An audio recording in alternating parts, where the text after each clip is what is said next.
Assalamualaikum warahmatullahi wabarakatuh. Saya Karamati dengan NIM C1C021168. Kami menjelaskan materi tentang akad ijarah.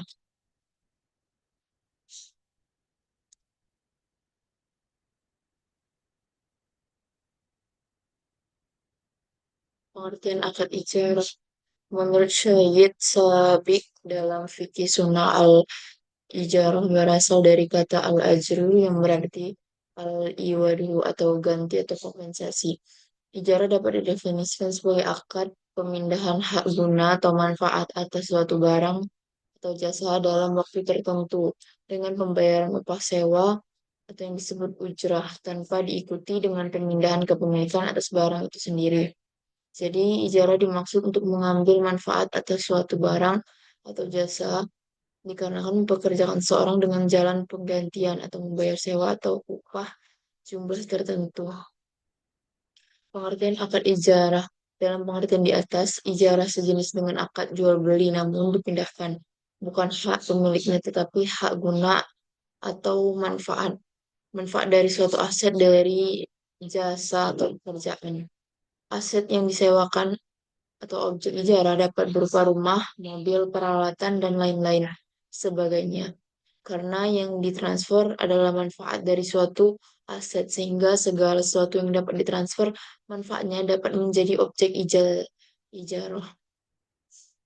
Jenis ijarah berdasarkan objek yang disewakan ada dua, yaitu manfaat atas aset. Aset dapat berupa aset yang tidak bergerak seperti rumah atau aset bergerak seperti mobil, motor, pakaian, dan sebagainya. Yang kedua, manfaat atas jasa berasal dari hasil karya atau dari pekerjaan seseorang. Jenis ijarah berdasarkan PSAK ada tiga. Yang pertama, ijarah adalah akad permintaan hak guna manfaat atas suatu aset atau jasa dalam waktu tertentu dengan pembayaran upah sewa atau ujrah tanpa diikuti dengan pemindahan kepemilikan atas aset itu sendiri. Yang kedua, ijarah muntahiyah atau bitamlik atau IMBT merupakan ijarah dengan wa'adah janji dari pemberian sewa berupa perpindahan kepemilikan objek ijarah pada saat tertentu.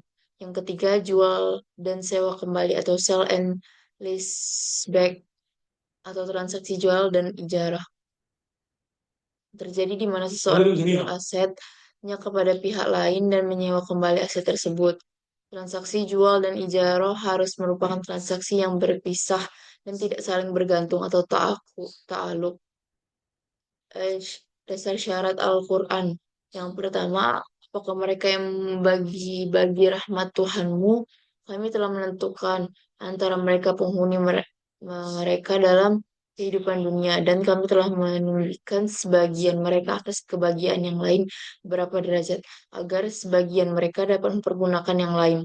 Dan rahmat Tuhan lebih baik dari apa yang mereka kumpulkan. Quran Surah ke-43 ayat 32. Yang kedua, dan jika kamu ingin anakmu disusukan oleh orang lain, maka tidak dosa bagimu apabila kamu memberikan pembayaran menurut yang patut. Bertakwalah kamu kepada Allah dan ketahuilah bahwa Allah Maha melihat apa yang kamu kerjakan. Quran surah kedua ayat 233. Yang ketiga, salah seorang dari kedua wanita itu berkata, "Wahai ayahku, ambillah ia sebagai orang yang bekerja pada kita. Sesungguhnya orang yang paling baik untuk bekerja adalah orang yang kuat lagi dan dapat dipercaya." Quran surah ke-28 ayat ke-26. Kemudian berbekamlah kamu, kemudian berikanlah olehmu upaya kepada tukang bekam itu. Hadis riwayat Bukhari dan Muslim. Berikanlah upah kepada pekerja sebelum keringatnya kering. Hadis riwayat Ibnu Majah. Barang siapa yang mempekerjakan pekerja, beritahukanlah upah. Hadis riwayat Abdul Ar-Razak dari Abu Hurairah dan Abu Sa'id Al-Khudri. Dahulu kami menyewa tanah dengan jalan membayar dari tanaman dan tumbuhan. Lalu Rasulullah melarang kami cara itu dan memerintah kami agar membayarnya dengan uang emas atau perak. Hadis riwayat Nasai. Rukun ijarah. Yang pertama ada pelaku ijarah atau balik cakap hukum. Yang kedua objek akad ijarah yaitu pemanfaatan aset atau majur dan pembayaran sewa atau manfaat jasa dan pembayaran upah.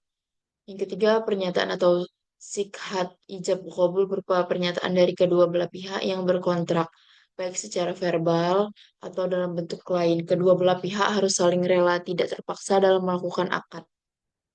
Ketentuan syariah, objek akad ijarah, manfaat aset atau jasa dapat dinilai dan dapat dilaksanakan dalam kontrak, diperbolehkan secara syar'i, tidak diharamkan. Maka ijarah atas objek sewa yang melanggar perintah Allah tidak sah, dapat dialihkan secara syariah, harus dikenali secara spesifik sedemikian rupa untuk menghilangkan ketidaktahuan yang dapat menimbulkan sengketa, misalnya kondisi fisik mobil yang disewa. Untuk mengetahui kejelasan manfaat dari suatu aset, dapat dilakukan identifikasi fisik. Kemudian yang keempat, jangka waktu penggunaan manfaat ditentukan dengan jelas. Berakhirnya akad ijarah.